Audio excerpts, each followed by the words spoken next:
Welcome back, guys, to another episode of the This Could Be Something Interesting podcast. And today is a bit of an impromptu episode because we were going to be joined by Hope today. We were hoping that Hope could make it on, but we have no hope today. So we figured that we're hopeless. So we might talk about hopelessness as a topic. You've said hope quite a few times now. I did. How do you feel? That's actually quite a hopeful sentence. There was a lot of hopes in there. So, hope is a nice word. Hope is definitely a word that speaks for itself. Maybe that's quite an interesting thing, actually, isn't it? In that whole sentence, it's like there was a lot of hopefulness, but also there was hopelessness, because we don't have Hope here with us today. But just in that very sentence, in saying hopeless, we have also used the word hope. And, without getting too kind of esoteric with this, I guess that applies to anything. Like, you can't have one thing without the other. The presence of hope, the presence of hopelessness is, there must also be some hope there to be hopeless in the first place. Yeah, I guess, and I guess particularly with hope, is it's the kind of abstract nature of it. It's not there, for you it's to not be a like, thing. Yeah, right. But it's important. You to be hopeful and hope something. It's intention essentially, but nothing's actually there, and that's why it's interesting, I guess, and that's why maybe it relates also to its opposite, hopelessness. Does that mean hopelessness also isn't there? When you're feeling hopeless, there's nothing actually really there. I mean, I think there probably could be a series of things that are happening that could make you feel hopeless, and they could be real. But I think the intention of hope is it speaks for itself. Yeah. I did a painting called Hope, and I gave it no description because I thought the word does enough, doesn't it? That's really interesting, actually. And I think that shows like the power. I don't know if it's the power of words or the power of association, but I think even the idea of having like totally random nondescript painting in your living room, it could just be like a little dot. Actually, that's a really cool idea. I wouldn't mind having that, like just a white canvas with just a black dot in the middle of it, and calling it hope, because it's something, right? It's something in nothing, and that is what hope is. Yeah, it's like it's that little blotch of ink in the middle of a blank canvas. That is an inkling of hope. That's actually quite a kind of beautiful portrayal of it. I should be an artist. One of those modern art people. I'll be £2 million, please. It's like, no, but if you zoom in really close, it just says "fuck you." Give me your money. Love that. That's so good. Hope. But no, where I was going with that is like it could be this totally nondescript thing, but the association, you knowing that painting is called Hope, or even if you named it Hope, it's kind of like that in itself. It's almost like it's like a mental trigger. You can look at it and you can feel hopeful, because that is it's almost like, when people have like Lucky Charms. They might have like a good luck bracelet or a good luck ring. It's like a thing that symbolizes everything is going to be okay, and I am safe. And I think like that's such a important human need, isn't it? The need to feel like everything is going to be okay and everything's going to work out. Yeah. And when even funnier than that, there's a large amount of the painting is black. Really interesting. Well, that speaks into that, though, right? It speaks Absolutely. into that it's kind of... Yeah, it has a similar principle to the dot. It is a very large percentage. It's a face kind of coming out of the shadows. It's very slightly into the light, And it's like sometimes I'll create something with the intention, I've got this idea, I'm going to create this thing, or I actually create the painting and then I go, that's what it's about. By looking at it, yeah, I think that's definitely it. Is that what happened with Hope? That's definitely what happened with it. Yeah, I just kind of I like the idea of the image, and then it's sort of like I was like, okay, I know how this makes me feel, which is funny as well to look at a painting that's so dark and be like, oh, this is a very joyful painting, and it is a really joyful painting to look at, you know. But yeah, and what else were we going to say? Hopelessness, and well, you were talking about pessimism. oh yeah, I wanted to squeeze that in. Pessimism and optimism. I guess they kind of have similarities. But pessimism being, I think it's good. Do you think pessimism is good? Yeah, I feel like it's almost like I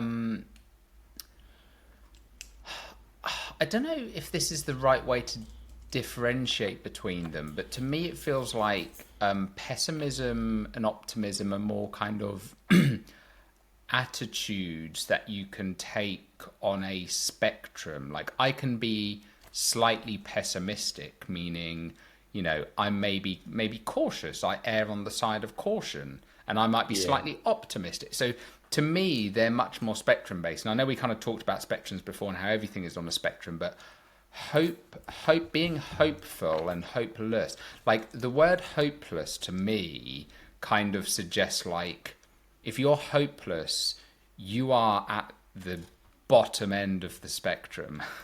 Yeah. Does that make sense? Like I kind of see like hopeful and hopeless as like, if you're hopeless, if you're hopeless, you are down in the like. I don't. Do you think hope is at the top in a way? I feel like it is, yeah, because it's kind of like in the pessimism scale. Is it at the top of optimism? I'm actually not sure if pessimism, optimism, and hope and hopeless are the same thing. No, I don't think they are. I kind of wanted to squeeze them in because I felt like they were just good. But it's that's an interesting thought though. Just like what those words. Because again, I think the top like, for me. Yeah. For you to be hoping in the first place, you're. But that's a question in itself, right? What is the proverbial top, and what is the proverbial bottom? Because it's kind of like, to me, a life without hope is like, where do you go if you have no hope? It's kind of like, I might as well be dead. Mm-hmm. That when I hear the word, it's hopeless. I'm hopeless. It's like, there's no point in me living anymore. That's kind of where my mind goes. Maybe that sounds really extreme, but I don't know. Does that? I agree. Hopeless. I'd agree. Hopeless. How can you live? How can you live without hope? At the bottom, and like we sort of said, it's just hope is it's intention. You hope something will get better. Nothing's really there. And hopelessness, it's like, there's no intention. It does imply giving up or not giving up. Well, yeah, no, giving up. I think there's also different... This is really fascinating. The more we talk about these things, the more they kind of like unpack and unravel in real time in my mind. But it's like, even the word hope actually, like now I think about it, because you can kind of say like, you can have an attitude of like, I hope this works out, and you can bring a lot of, maybe it's not really anything. It's just like, I hope this works out, or you can be a very hopeful, in just a constant hopeful state. And I think that is actually like if you are a person like full of hope. Like to me, like hope kind of almost goes hand in hand with joy. It's like it's almost like this state of being where you expect things to just work out. It's almost like an expectation. But then you can also have this other state of hope where you're kind of like anxiously hoping. Yeah, well, that's what I was kind of thinking. Yeah, like anxiously hoping something happens It's like versus it like feels like sometimes it can have the lack. yeah, exactly, and that's really interesting, right? Because the way I associate with hope is more of a kind of like just a almost like a state of kind of just joyous expectation. Like I don't need this to happen, but it's like I'm just hopeful for life. It's almost like even if this thing doesn't happen, something even better is going to happen. And maybe that's not hope. I don't know. Like maybe there's different kinds of hope. And that's that's certainly optimistic. Do you Yeah, think yeah, exactly. Yeah, because you could say like you're a very hopeful person. do you think pessimism, um I don't know how I'm going to say this, but I don't even know where I'm going with it. Pessimism can never be a hopeful thing, as it were. You think like Interesting. you think like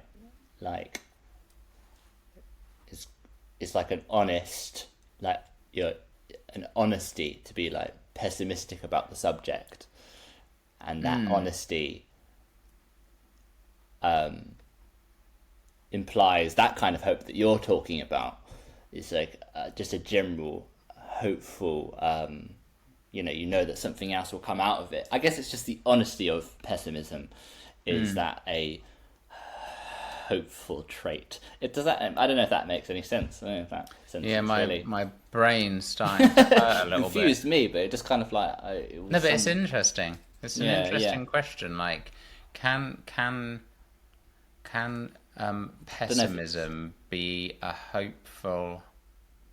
Well, it's definitely a state from which hope can be born from.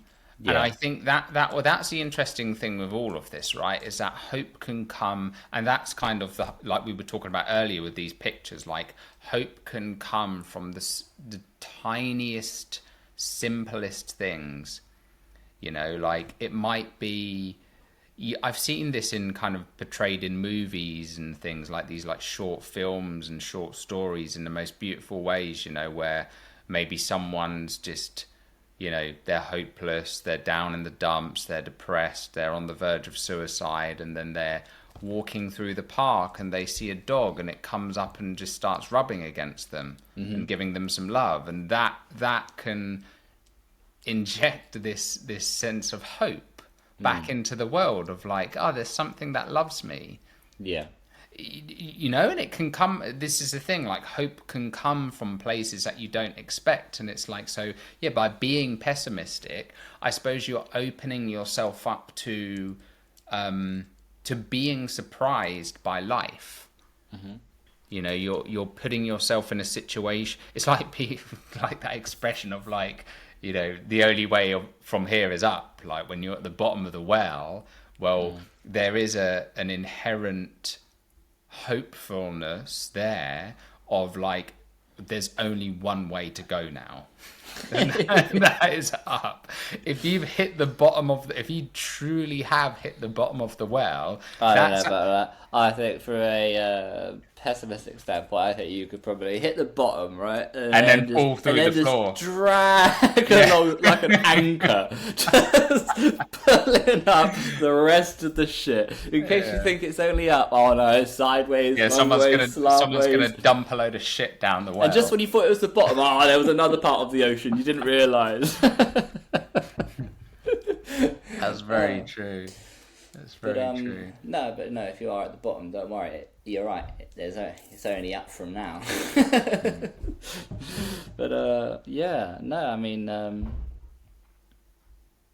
what were we saying? Hopefulness. It's yeah, there's a fascinating link between all these words. There is. I think one of the things it kind of highlights. I don't know why I connected them together at the start. I just sort of felt like it sort of needed that. The pessimism and optimism and in the hope subject. Yeah. Do you think? Well, I think they are very much related for sure. You think you're a hopeful person? Oh yeah, I'm ridiculously hopeful person. Do you think I think overly so.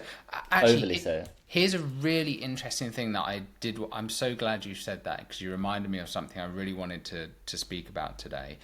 There's a really interesting paradigm that happened to me recently.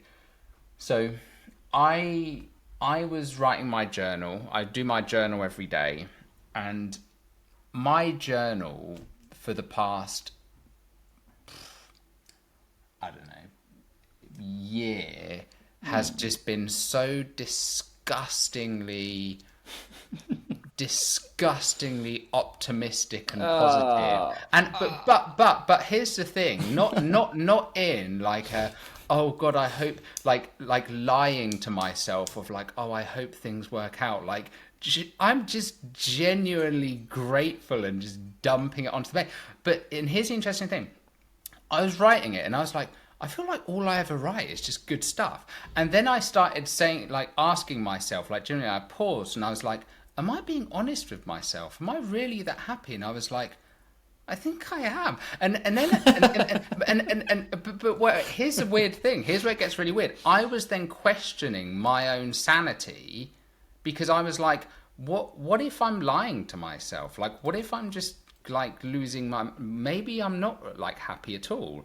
And so I kind of sat in meditation with that. I kind of did like a, like a good like half hour like sitting afterwards, and I was like, no, I genuinely feel just really happy, because I remember before, like when I was kind of going through my anxiety, or coming out the other side of my anxiety and getting into meditation and things, and and people talk about do affirmations, and I remember at the time doing affirmations when I felt hopeless, when I felt anxious, when I felt depressed. Affirmation? An affirmation is where, like, if you're feeling depressed and anxious, you would say, I feel happy and joyful. It's kind of like you're affirming the state you want to be in. So I would do those. You kind of look in the mirror and say those things to yourself, and it just felt like you could feel it in your stomach. Like, the fuck are you talking about? You're just lying to yourself. You're bullshitting yourself. Mm-hmm. Like, it was almost the way I describe it is like, I vividly remember there was this feeling of like inside, like my inner voice was like, are you for real right now? Like, can you hear yourself? And I was like, sharp, and doing my affirmations, and I could actually feel it in my stomach, where it's like, it's almost like knotting from like the internal conflict. Yeah, it's almost like there is gut. It's like there's a war the brain going on inside. Yeah, going like, fuck you. 100%. And I think that was my kind of sign of like, no, this is genuinely coming from like a truly like positive place. Mm-hmm.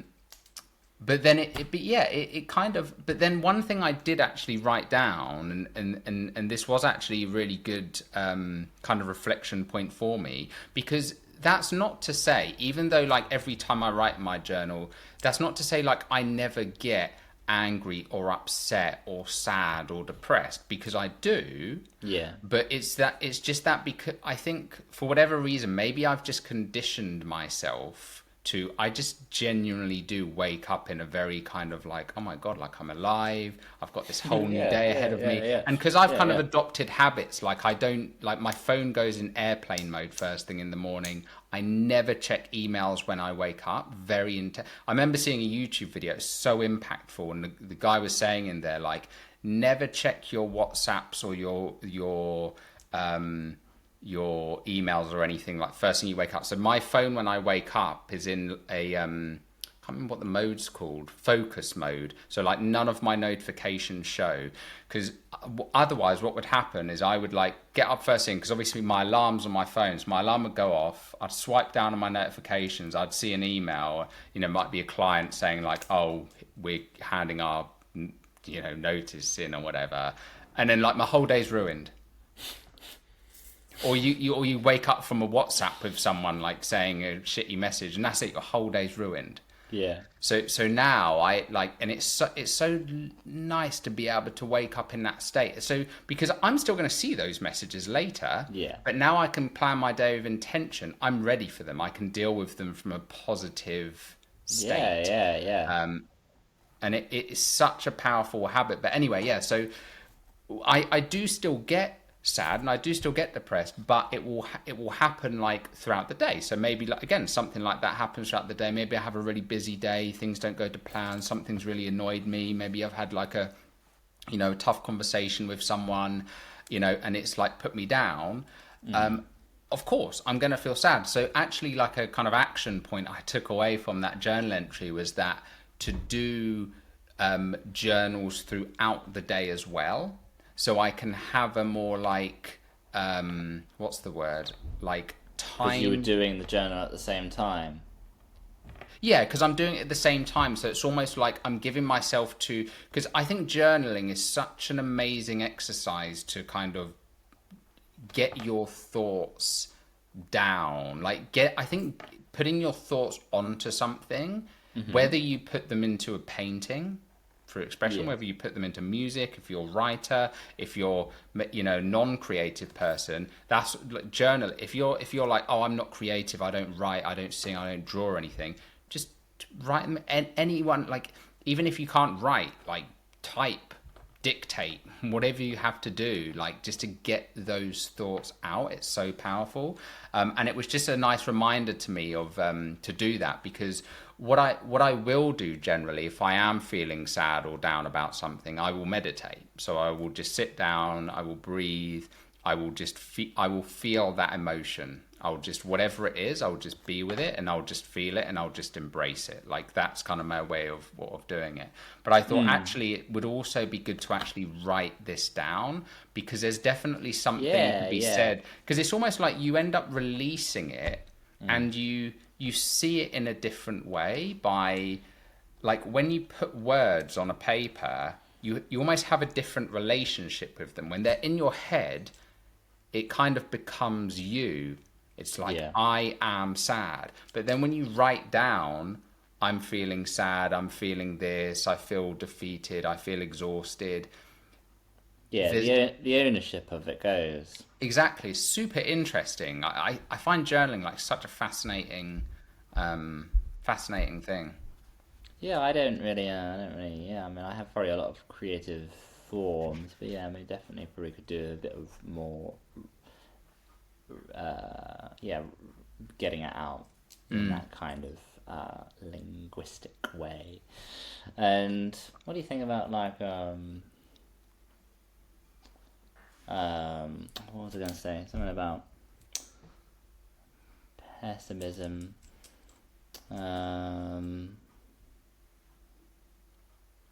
No, it's gone. It might come back in a second.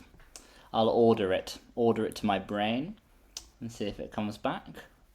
One thing that I do think is great, like on the note of optimism and pessimism, is I can tell you for sure, like, because I think,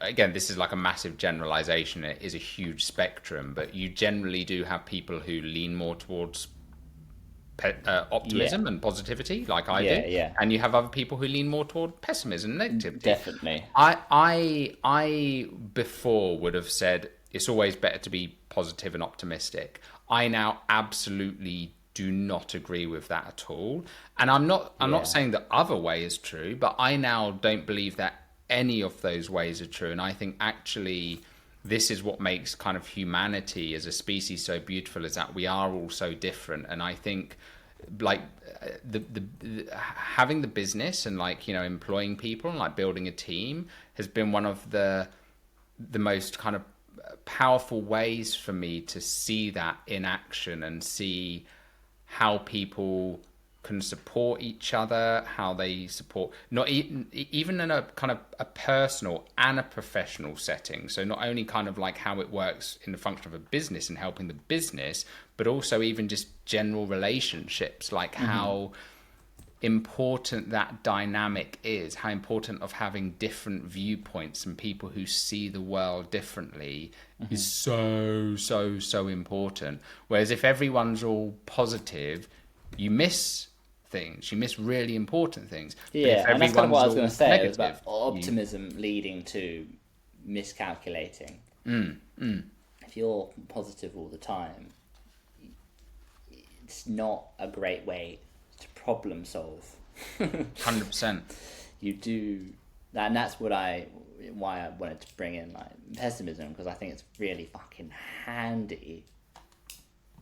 And that's why maybe what I meant by that question, by pessimism leading to perhaps more hopeful outcomes in terms of calculating things correctly. And it's a funny thing as well, you know, because like you say, we have people that are optimistic and pessimistic, and they lean towards those things. They just seem to, whether it's just conditioning from a young age, and then you'll probably be friends with someone like that, and they'll, you know, and maybe that's good also, like where you might get in a business or whatever it is, or a friendship, you know, someone can shoot the other person down, and it actually brings a good amount of, it brings the equilibrium when, you know, you need someone to be positive. Yeah. And you need someone to also you know, shoot that person down. I mean, I guess like the hopelessness being dragged along the floor, you know, you also maybe need if someone's too away in the clouds, they might just fucking float off.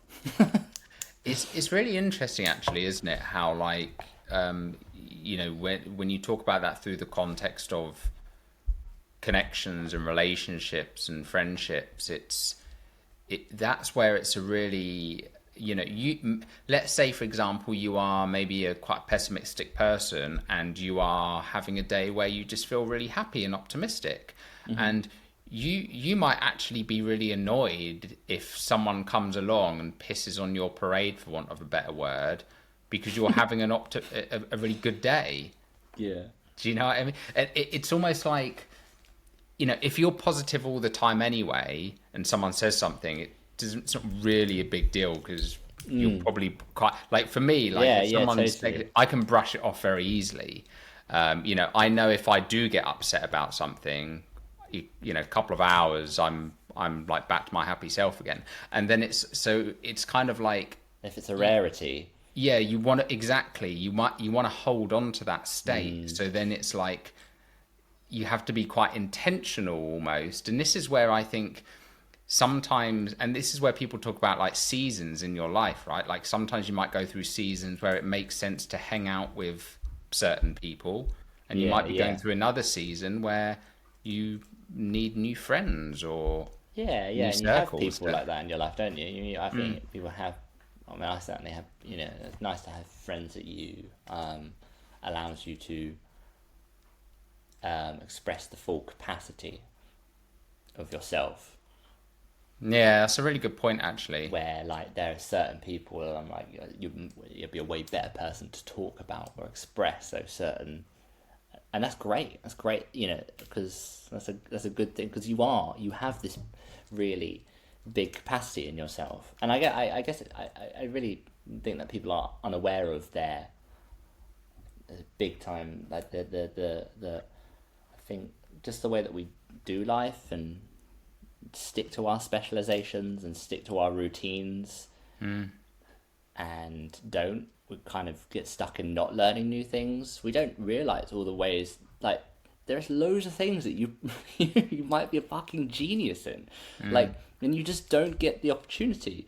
And I just found, and even just the capacities for, like, you know, for environment and individuals, you could be a outgoing person if you were with the right people In different contexts, and that's like you have this huge range of things. So when you tell yourself, like, oh, I'm just that kind of person, it's like, well, no, you probably are in the current, and maybe, you know, there is a certain baseline, maybe you will behave a certain way, but, like, I don't think people should doubt the full capacity of themselves. I think we got Yeah. You said something really interesting there, actually, about, like, how giving people the space to express the spectrum of optimism and pessimism, or positivity and negativity, or whatever it is they're feeling on that day. I think that's really powerful, and actually that's really hard to do, and it's something I have always been very bad at. It's always What? been like a weak area for me, and I'm To trying. hear both halves.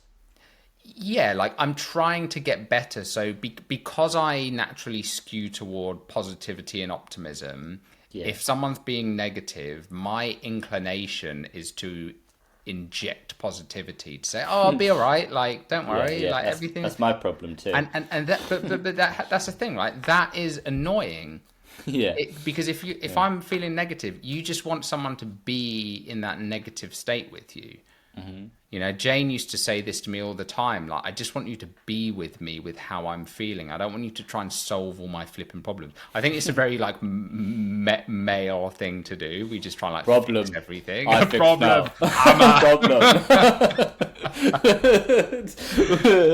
We fix this now. Exactly. But it is just like one of those. I think that is such a beautiful thing, and I'm always like trying to. I'm trying to get better at it, because I think that is a beautiful thing to be able to just really embrace someone and be with someone, and most importantly, allow them to be whoever they are, whatever they want to be, whatever they're feeling in that moment. It's so rare, I think, to have relationships, friendships like that, where you're like, I can be with this person and I can not feel, you know, like I have to be a certain way. I can be with this person and not feel like I have to be negative or pessimistic. Or I can be with this person and not feel like I have to be positive and super happy. I can just be whatever the fuck I want, or however the fuck I'm feeling. Yeah, yeah. Yeah, Do you know what I mean? And it's a really good thing. I think that particularly maybe with that with like adults as well. I think when you're younger and you know you just come out of being a kid, and then you get and then you find some new friends, and it's like you leave the parents and you've been accepted into this new tribe, and you kind of,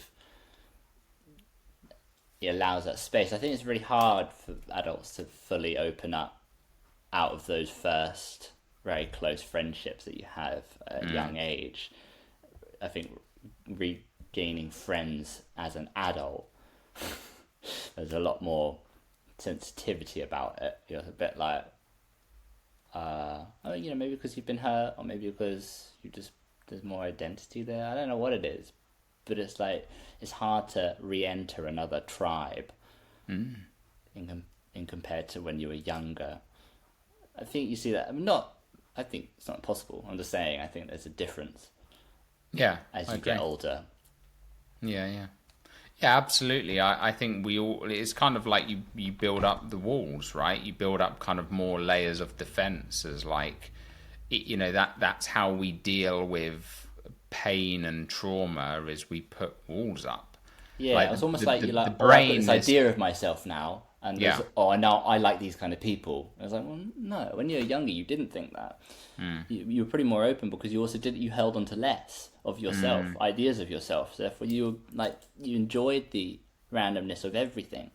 And I think you get older, like you say, it's the brain conserving energy. It's restricting all the other That's really fascinating, isn't it? things about Actually, itself. yeah, it's And a I really think, fascinating thing to think about, of how a lot of our preferences could actually have been shaped by our traumas and our wounds, and it's our kind of brain trying to find ways to protect ourselves, of like, hey, you like these people because these people aren't going to hurt you. yeah, Kind of thing. yeah. This is it. Yeah. That quick fear response, and I mean, You don't have to get too close to these people, so these people And are finally, safe. I think with friends, or it's just like it doesn't matter. You think like, oh, I like these kind of people, they're into the kind of thing I'm into. Most of the time, there's something else that happens, I think, when you really enjoy someone's company, and they can be fucking anyone. totally different to you and share no values to you at all. And I think maybe I've definitely noticed it from maybe like work, let's say, and you sort of feel like, oh, there's people that you get along with, but there's also just time. If you work with someone every day, you have this long time of shared experience and a different kind of laughter and a different kind of thing, something that appears as you go on a journey together, and you don't need to like each other at the start or get along or have anything to talk about. But I think something happens when you just sort of just have to suffer through it, really. I think it's nice to have friends that like just have because I find it funny when I look at people and it's like you see tattooed people and they're all hanging out with all their tattooed friends. Like, we hang out in these groups of people that also look like us and sound like us and speak like us, and it's sort of like, it's just funny. It's just like, we should like kind of recognize that if Well, that's where, like, again, to bring this back to, like, because this is the kind of easiest analogy I can use, and where I've kind of seen this in my life is like having the business has been such an eye opener, because I think in day-to-day life it's very easy for these things to just go. You can just live like that because nothing is stopping you. But with a business, you start to hit bottlenecks very soon. If you employ a business and everyone is like you, which is a natural inclination, because if you're looking to like employ staff, you're like, I want people who think what I think, who act like I like, who have the same beliefs and the same values as me. When you're interviewing, naturally you're like, I like this person, they're funny because they're like me and they have the same behaviors I do. Yeah. And then you end up with a lot of the same people.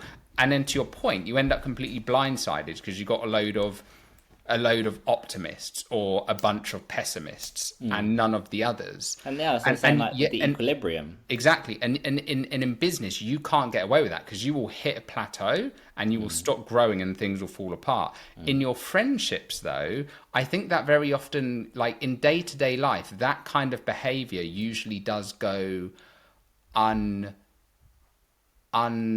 kind of acted upon or even unrecognized, because there's no, it's almost like the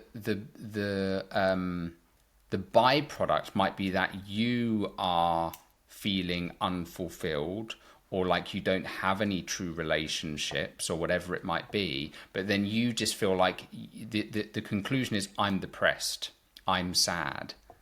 Whereas I think that, again, this is where I love, this is why I'm really fascinated by the entrepreneurial space, is because it's almost like the business is a business. So you're now looking at it objectively of like, I see why the business isn't growing. It's because it's filled of people who are all like me. but it's true. You have this objective thing that you can see in real time, the impact of people. But in our own lives, because it's our lives we're talking about, we assume that we are broken, and it's not actually the fact that we don't have an equilibrium in our lives. Because does that make sense? What I'm saying? Totally. Exactly that. Yeah, I mean that's why there's kind of the relationship between there's a good link between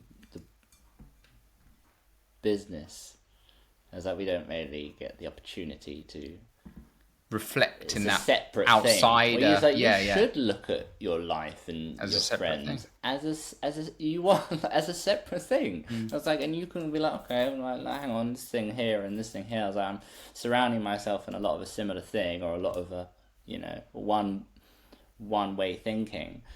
But it's a funny thing to look at. I mean, like we're talking about just general categorical language, and and maybe that categorical language isn't just something we're like projecting onto things. It's something we like bring onto ourselves as well. We don't just like that language that has all those predetermined ideas. Like we're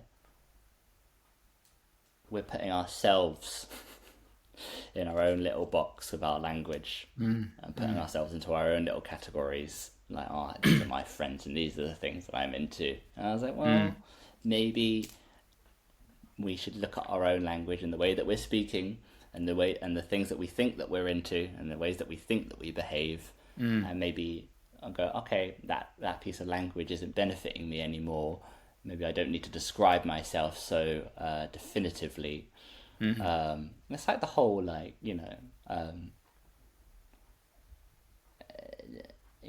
I am a, when someone's talking about work, and they say, like, I'm a artist, not I'm someone that likes to do art. It's kind of problematic though when you speak like that, and we're kind of, it's conditioned into us to speak like that. So that's what I mean by the byproduct of just conditioned language in culture. But it's not like you're not. That's not just what you are. You have this huge thing. It's like, especially if you do a few different things, and then someone says, "What do you do?" And you go, "I do this." And I was like, "Well, what about all those other things you do?" And maybe it's just, conversation's sake. Maybe maybe you don't want to give someone a list. What do you do? Yeah, that like, oh God, it gives me heebie-jeebies, like just thinking of like, like the corporate world, and just, I don't know, just when I think back to, I don't know if it's the corporate world or just, it just feels like a lot of the, like when you go to like like an event or a party or something, and people, it's small talk. I despise small talk when people are like, oh, so what do you do? Oh, I hate that. I hate that kind of it. Because that, to your point, that is the kind of, I'm now going to label you. What do you do? Oh, I'm a hairdresser. Oh, okay, cool. I don't want to talk to you. It, like, you know nothing about me. Like, it's such a terrible, shallow question. That doesn't express anything about that person. And I think it's if like the ability to. This is why I really like, there's a lot of these new, like Stephen Bartlett's got his like conversations cards from the Diary of CEO. I'm seeing a lot of these popping up now, and I think they're great because they're kind of like, you can use them as prompt cards to ask. So for people who maybe would otherwise feel very uncomfortable with asking deep questions, because maybe your friends or your family aren't really into that, you can say, hey, let's play a game. So then it doesn't have to come from you. So you don't look weird, like, hey, why are you asking me these weird questions? So it kind of like lightens the load for people who maybe aren't used to that level of conversation, and to have deeper, more meaningful conversations. And it doesn't even need to be deep and meaningful, right? It's kind of like, even if you were to ask someone like, hey, what's the funniest movie you saw recently? That is such a nicer and a more telling question to get to know someone than what do you do? Yeah, I've had Do it you know with what I mean? customers where it's like, what do you call it? Where you want to make a good impression. You've just met someone. I don't know, but it's where they kind of, it's like you do the small talk, but then you kind of like you keep digging in with more small talk. It's like, does that make sense? It's sort of like, what is Give me an it? example. I don't know. I don't know. It's sort of, maybe it's just me. Maybe it, like, just maybe sometimes it's just from doing that kind of job a lot, and sometimes you just don't feel like it or whatever it is. Maybe I'm just being But I do like it. I don't know. I don't even know. It'd just be like yeah. Well, what you say, like, well, oh, what do you do? And it's sort of like you keep it continuously on that baseline, but it's the kind of like, it's the attitude to keep asking more questions in that same level. It's like, it didn't work the first time. I'm gonna keep going, asking more. What do you think of the weather? It's like just like, let's have a real conversation. Do you know what I mean? But I get it. It's also just conversation. But sometimes it is like, I think there's a certain time. It's hard to describe it. You'll know when it's happening to you.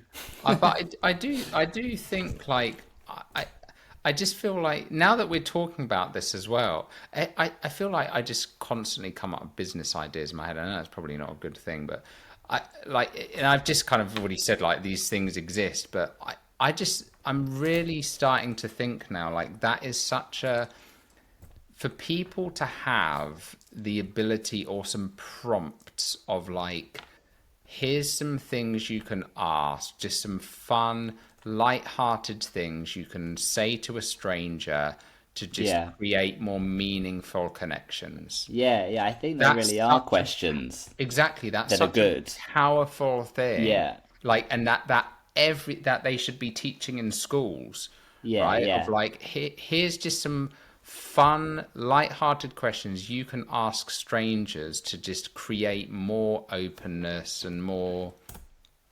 And again, we don't have to go to the extreme of like, what's the meaning of life, and Yeah. like all of that stuff. And I do that to customers it's like 8 o'clock in the morning. Yeah. And I'm like, oh yeah, you know what, that probably was a little bit too early for them.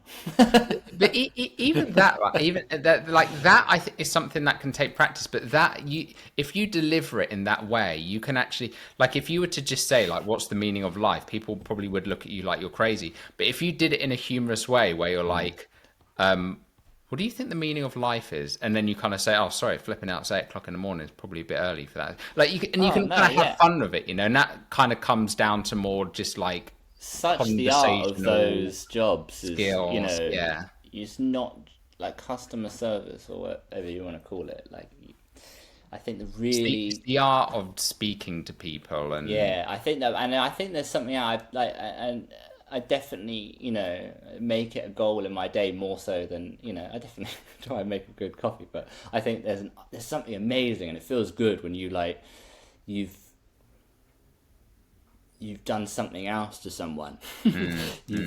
You've offered them a different way of thinking, a like you like a spark. yeah, You've done that. That's really magical, and I think they walked up to you with their head down, depressed, yeah, and then and they then walked some away with a little yeah, just skip in their something step. different. Yeah, Yeah, but not just necessarily just positivity. It's just sort of like a wonder yeah. about what the world What the is. fuck just happened? Yeah, I That was just the want weirdest interaction I've I ever just wanted heard. a fucking coffee. Like that's No, I like love that. what I That is so base my day. That's a large amount of what I see my job is, and I think I really, I think it's definitely probably why I'm appreciated in my job. I think so. It's because I'm real, and I don't give people hello, how are you? Like I'm a force, and it's just like we're having an exchange. I'm a human being, not a robot, And I think good customer service, or But whatever you want to call it, is a real thing. I, I, I think what you're saying there, that kind of ties back perfectly to what we were saying earlier about the whole, being with someone who you can just be whatever you want to be with, whether you're feeling happy or sad. Because again, it's almost like there is the exhausting thing about social interactions is that small talk, and it is that kind of fake. Oh, hi, yeah, how you doing? Yeah, I'm doing good. You're right. Yeah, I'm doing good. Yeah, cheers. Yeah, see you later. Yeah, bye. Yeah, see you later. Like it's just that kind of that's the whole thing. Like I can act that conversation out because yeah, it's so flipping predictable yeah, and that that's what I and mean. and that's what makes it exhausting. Whereas if to what you're saying there is like you're not necessarily going to be leave people feeling happy, but you're not necessarily going to leave them feeling sad. You're just going to be real, and that I think what that creates for the other person is a reciprocal kind of exchange where Yeah, they can also exactly just that. be Where they can be real, they can yeah come as they are, yeah and then maybe they can pass that on in the rest of their life. Because and I guess this where it ties into the pessimism and optimism is that we don't we want that to be sharing our full capacity in our exchanges in our life. We want that equilibrium. We want to execute that equilibrium well. We want to be real, and it's not like it's like you get there. It's like a continuous practice, isn't it? Or a continuous sort of like, okay, like I don't know. It's easy to, like with a friend or something. It's easy to play a role, it's very easy to slip into that, even if it is someone that, you can be very honest with. There might be a certain baseline of what the relationship is, and it takes some awareness to be like, oh, I've got to snap out of that. I've got to stop acting like that. I've got to stop going to that tendency to behave towards this person, because you have a capacity and they have a capacity, and it's big, it's broad. Yeah. And I guess just the general practice of catching yourself out. You've actually just reminded me of that. That's really funny. That's kind of brought it back. You know, when I mentioned earlier about my journal, this was the biggest revelation, the main point that I was trying to make that I completely forgot to mention. And again, this is actually really funny because this does indicate my kind of almost like my habitual positivity. But the reason that thought came up was because actually when I woke up that morning, I felt shit. Yeah. Right. And this is why that. So I woke up and I was like, you know, sometimes like it happens, right? You can wake up and you're just like, I just feel like really shit today. And you do feel like, you know, just in like a really miserable like state for like no reason. And then I kind of went through, you know, I made my coffee and stuff and I sat down, and then as soon as I sat down, that's when I started thinking like, isn't life so beautiful how like, you know, this is a crazy thing, right? And I was thinking like, isn't it life so beautiful on how like, you know, I actually feel like really sad today. I just feel like I woke up and I was like, I feel really down and I feel really sad. And that is, as soon as I sat down, that my next thought then was, and it was more of like an observational state of like, isn't this so beautiful how like we do have moments where we do feel sad and then we can feel happy, and it goes in the cyclical nature. But that's when I started journaling, and I was kind of thinking to myself, hang on, why am I? And I was almost beating myself up about turning this sadness into, and I would read it out, but I don't like reading out my journal. But it went along the line. It went along the lines of saying like what, you know, like why are you trying to turn this negative you know, situation into a positive one? And then I was like, hang on, I'm not trying to turn it into a positive one. This is just a natural. And I was actually like having a fight with myself on the paper of like, yeah, like, oh, I'll show you positive. Exactly. And it was such a fascinating discussion all coming out. I was like writing, so like, you know, like I did like 2 pages, and it was just like this really fascinating inner dialogue of like, is like, I feel like this is just the natural thought process that unravels in my mind, and I was questioning myself on like, you know, should I be? And then I was like, I almost feel bad about being so positive, and I was like, hang on, that's a massive contradiction in itself. Like, how can I feel bad about feeling positive about feeling bad because I feel positive? And it just turned into this like a massive paradox. And then I just ended up laughing and being like, what the hell is even going on? It's just like this kind of bizarre thing.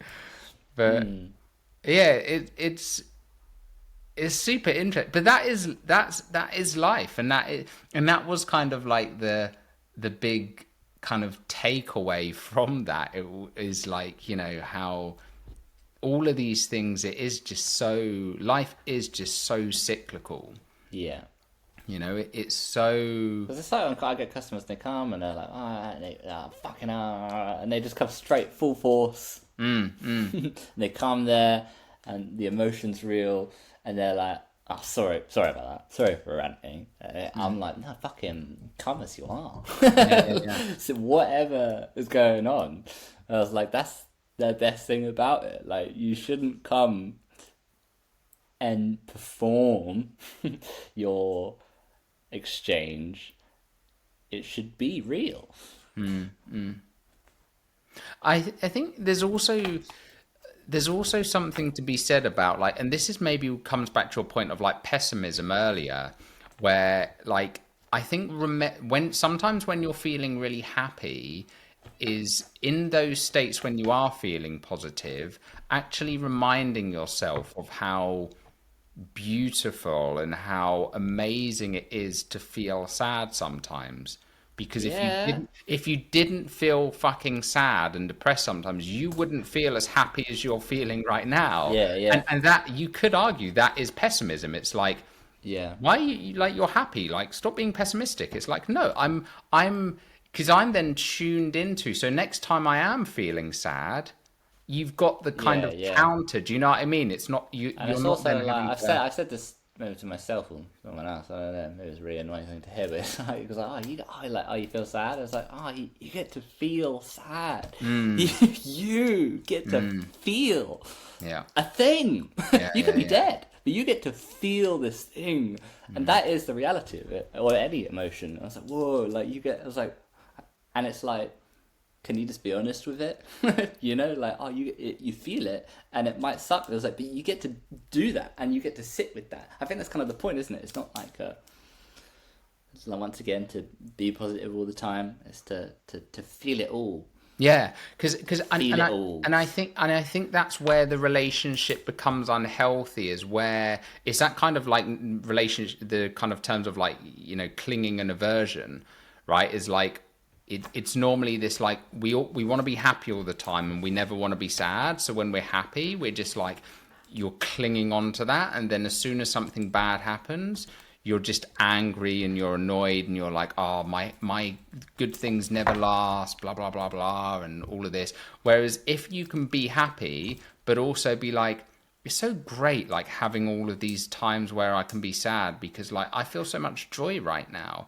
So actually Yeah, next time I feel sad, I'm just going to appreciate that. I'm going to remember this moment right now, and I'm going to remember how important that sadness is. So it's almost like bringing, to your point, bringing a real sense of presence to both feelings and yeah, just reminding ourselves of how valid both of them are. Whatever that feeling is that we're having, how valid they both are. And again, this brings it kind of full circle in a really beautiful way of like this whole hopeless, hopeful, positive, negative, pessimism, optimism, like how that kind of full cycle of them yeah, is so just important to actually being.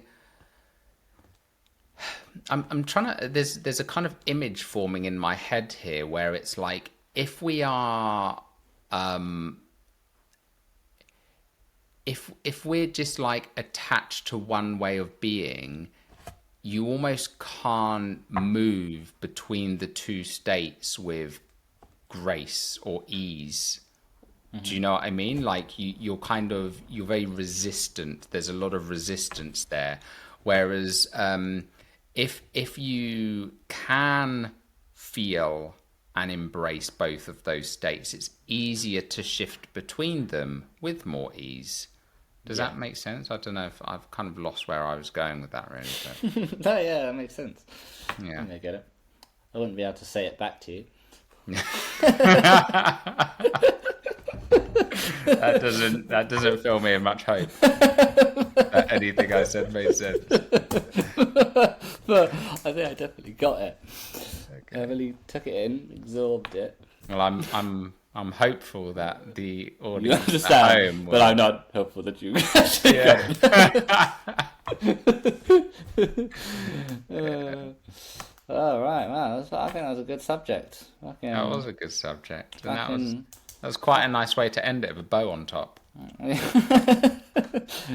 Yeah, no, I love it. All right, nice. Fine work. Nice, Not nice, nice, nice. cool. All right. Big up to everyone that's listening. Yeah, big up to everyone that's listening. Guess what? Big up all the fans out there. Yeah, All the we fans have that keep crossed. listening. the fans. So we've got a fan in Japan who tunes in for every episode. So shout out to Japan. Big up our fan in Japan. Big up the fan in Japan. You know who you are. Exactly. And shout out, like, we've had over 308 downloads of the podcast now, which is kind of wild, really. That's pretty cool, huh? Yeah, it's really flipping cool. Yeah, it's really nice. cool. I remember, do you know what, it's funny, like, I try not to go on too much of a tangent here, but it's like in this world we live in of, like, you know, kind of social media influencers and things, like, you know, 300 doesn't sound like a lot. Like, if you've got 300 followers on Instagram, like most people have got 300 followers on Instagram, but then it's that kind of thought of, I remember hearing someone say this on a YouTube video once, and it was kind of like, hang on, if you had 300 people in a room that you were speaking to, that's a hell of a lot of people. Yeah, You know what I mean? Totally. Like, and our kind of appreciation of those numbers, like when it comes to social media, is so distorted. We're like, oh, 300 is tiny. Like, nobody's even listening to me. Like, what's the point? And it's like, no, like, even if you got 20 people, that's insane. And the fact that we've got like 300 people like listening to like us just rambling on about random shit is it's very humbling. And I mean, I don't know. Yeah, it's kind of scary as well, but like, you know, we're just literally like talking about random shit here. But yeah, I mean, obviously. Yeah, I do think that's really real. I think it's really hard, you know, we expect these huge numbers, but exactly that. If you had 300 people in a room, it's a lot. So we see you. We see you all as if you were in the room with us right now. We know we're like deep in your ear holes right now. Deep in your ear holes. Projecting our ASMR into your ears. TCBSI. I haven't got the microphone. Yeah. TCBSI. That was like binaural audio there. So yeah, but anyway, big up all of you listening. Thank you all for tuning in. And yeah, it's like super nice to get to do this. So thank you for tuning in and thank you for listening. I mean, we'd probably be doing it anyway, even if there's one person listening. But still, you know, we appreciate all of you. That's and thank you for supporting. And we will see you guys all. Well, we won't see you. Well, we will probably see you. I mean, hopefully, you know, one point, maybe we'll have to do some like live TCBSI meetup soon. Oh, now there's an idea. Invite everyone to the yeah, the fan from Japan. From Japan message. Yeah, that's it. DM us, fan from Japan. We'll well, we won't fly you over yet, but if we get really big, we will fly you over. You know, when we get like really big and we get some sponsors, we'll fly you over and you can come to one of our events. And this is the last episode they ever listened to. Yeah, we've just scared them off. But no, that I actually, that's a really cool idea. I think we should look at that. I think we should do a little meetup, even if we only had like 5 people. Love it. And we could just talk about random things. We could talk about things that could be something interesting. Question time. Yeah, question time. Guys, let us know actually on drop us like a comment on socials or in the podcast wherever you're listening to this. I think you can comment on like the YouTube videos, and Spotify I think allows you to like ask questions and stuff. So we'd love to hear from you, like if you guys would be up for like doing a meetup or something, because I think that could be really cool, and then we could record that and we could turn that into podcasts, and who knows where it could go, who knows what incredible things that we could create together. We can only be hopeful. We can only be hopeful. Maybe we can turn it into like a festival. Yeah. TCBSI festival. Oh yes. All right, we better wrap this up before I kind of come up with any crazy ideas. I got a business plan. Yeah, exactly. Don't send me on another tangent. Let's put a pin in it. All right, guys, we'll see you very soon. All right, bye-bye. Farewell, bye.